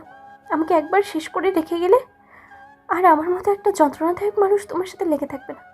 শেষ করে দাও আমায়, আমি আর এই যন্ত্রণাটা নিতে পারছি না। কি আশ্চর্য, কি পাগলামি করছো তুমি! ফেলো ওটা। না, তুমি আমার মেয়েকে আমার কাছ থেকে কেড়ে নেবে, তাই তো? আমি অন্যায় করেছি সেই শাস্তি দাও, তারপর এরকম কাজ করো না প্লিজ। ঈশান মেয়েকে যখনই নামাতে নিল, মেয়ে ফুপিয়ে কেঁদে উঠল। তখন ঈশান ওকে চুমু দিয়ে বোঝাতে লাগলো। এরই মাঝে মৌ বলতে লাগলো, ঠিক আছে, তুমি কিছু করবে না তো? আমাকে কিছু করতে হবে, তাই তো?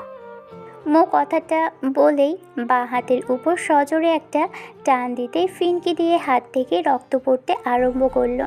ঈশান এসেছিল দুজনকেই নিতে, কিন্তু মেয়েটা এরকম পাগলামি কেন করলো? কিন্তু কিছু বলার আগেই এমন একটা কাজ করলো। ঈশান কোনো রকমে মেয়েকে পেটে বসিয়ে দিয়ে দৌড়ে এসে ময়ের হাত থেকে ছুরিটা নিয়ে ফেলে দিল। তারপর কষিয়ে একটা থাপ্পড় বসাতেই মেয়েটা অসহায়ভাবে তাকিয়ে রইল। তারপর একটা সময় ঈশানকে জড়িয়ে ধরলো আর ফুপিয়ে উঠতে লাগলো। মাইশার কান্নাকাটির আওয়াজ পেয়ে ওর নানা অর্থাৎ ময়ের আম্মু আসলো। ওদের এরকম অবস্থায় দেখে তাড়াহুড়ো করে ভিতরে আসলো। খেয়াল করলো ময়ের হাত থেকে রক্ত পড়ছে। তখন ফুপি বলতে আরম্ভ করলো, কি হয়েছে? আর মৌয়ের হাতে রক্ত পড়ছে কেন? কি করছিস মৌ? আমার স্বামীর সাথে করা অন্যায়ের প্রায়শ্চিত্ত করছে। তুমি এখান থেকে যাও আম্মু, আমাকে শেষবারের মতো আমার স্বামীর বুকে থাকতে দাও। ঈশান জোর করে মৌকে বেডে বসালো। তারপর ফুপিকে উদ্দেশ্য করে বলল, ফুপি, ফার্স্ট এড বক্সটা একটু আনো, তোমার মেয়ের হাতে ব্যান্ডেজ করতে হবে, অনেকখানি কেটে ফেলেছে। ভদ্রমহিলা দৌড়ে গিয়ে তাই করলো। বক্সটা এনে সামনে দিতেই ঈশান ব্যান্ডেজ করার জন্য যখনই হাতটা পরিষ্কার করতে নিবে, মৌ ঈশানকে আবারও জড়িয়ে ধরতে গেলে ঈশান একদম বাঘের মতো গর্জন করে উঠতেই মৌ কেমন যেন বিড়ালের মতো একদম গুটিয়ে গেল। ঈশান খুব যত্ন সহকারে হাতটা পরিষ্কার করলো। ছেলেটার চোখে আর পানি টলমল করছে। মৌ ফ্যাল ফ্যাল করে তাকিয়ে আছে আর মুচকি মুচকি হাসছে। মেয়েটার এরকম একটা পরিস্থিতিতেও যে হাসবে সেটা ঈশান ভাবতে পারেনি। ব্যান্ডেজ করা হয়ে গেলে ঈশান গিয়ে মেয়েকে জড়িয়ে ধরে হাজারটা চুমু দিয়ে তারপর চোখের পানি মুছিয়ে দিয়ে ওর কপালে একটা চুমু দিল। তারপর মেয়ের কানের কাছে মুখ নিয়ে বলল, আমি তোমাদের ছেড়ে কোথাও যাচ্ছি না মামুনি, তুমি এক কাজ করো, তোমার নানুর কাছে যাও। তোমার না ভাই চাই? তোমার নানুর সাথে না গেলে আমরা কি করে ভাই আনবো বলো? মায়েশা বাবার গলা জড়িয়ে ধরে গালে একটা চুমু দিয়ে নানুর দিকে এগিয়ে গেলে তখন ঈশান আবারও বলতে আরম্ভ করলো, তোমার নাতিকে নিয়ে যাও তো, তোমার মেয়ের ক্লাস নিচ্ছি আমি। ওর সাহস কি করে হয় নিজেকে কষ্ট দেওয়ার? ফুপি কি বুঝলো কে জানে। অবাক চোখে তাকাতেই ঈশান আবারও বলল, কি হলো, যাও। ফুপি মাইশাকে নিয়ে বেরিয়ে যেতেই ঈশান দরজা লাগালো। মো একটু ভয় পেয়ে গেলেও ঈশান এসে মোয়ের সামনে বসলো। মেয়েটা ভয় পেয়ে গেল। ঈশান ওর এক হাত ধরে টান দিতেই মেয়েটা এসে ওর বুকে আছড়ে পড়ল। ছেলেটা নিজের কোলের মধ্যে উঠিয়ে বসালো। তারপর এক হাতে কোমর জড়িয়ে ধরতেই আর এক হাত মাথার পিছনে রাখতে যাবে তার আগেই ঈশান ঠোঁটের উপর আঙুল দিয়ে বলতে লাগলো, এসেছিলাম মেয়ে আর মেয়ের মাকে নিতে, কিন্তু মেয়ের মা এরকম একটা কাণ্ড করবে জানতাম না। আমি এই 3 মাসে অনেক এক্সপিরিয়েন্স শুনেছি। আমি জানি তুমি আমাকে কতটুকু ভালোবাসো। বাসা থেকে চলে আসার পর ভেবেছিলাম হাতের কাছে পেলে ইচ্ছা মতো আদর করবো। আজ সেটাই করতে চেয়েছিলাম। জানতাম না তুমি বাসায় চলে এসেছো, কিন্তু বাসায় এসে আমার সামনে এরকম একটা কাজ করবে, জানো কতটা ভয় পেয়ে গিয়েছিলাম। কথাটা শেষ করার সাথে সাথেই মৌ ঈশানের ঠোঁটের সাথে নিজের ঠোঁট মেলালো। মিনিট 5 মতো কিস করার জন্য। তারপর ঈশান মেয়েটার ঘাড়ে আর গলায় মুখ গুজে দিতেই মৌ বুকের উপর থেকে শাড়ির আঁচলটা সরিয়ে দিয়ে ঈশানের মাথাটা শক্ত করে বুকের সাথে জড়িয়ে ধরে হাঁসফাঁস করতে লাগলো। ভালো থাকুক ভালোবাসা। দেখা হচ্ছে অন্য কোনো দিন অন্য কোনো গল্পে। ততদিন পর্যন্ত সুস্থ থাকবেন, ভালো থাকবেন, আমাদের সাথেই থাকবেন। ধন্যবাদ। আল্লাহ হাফেজ।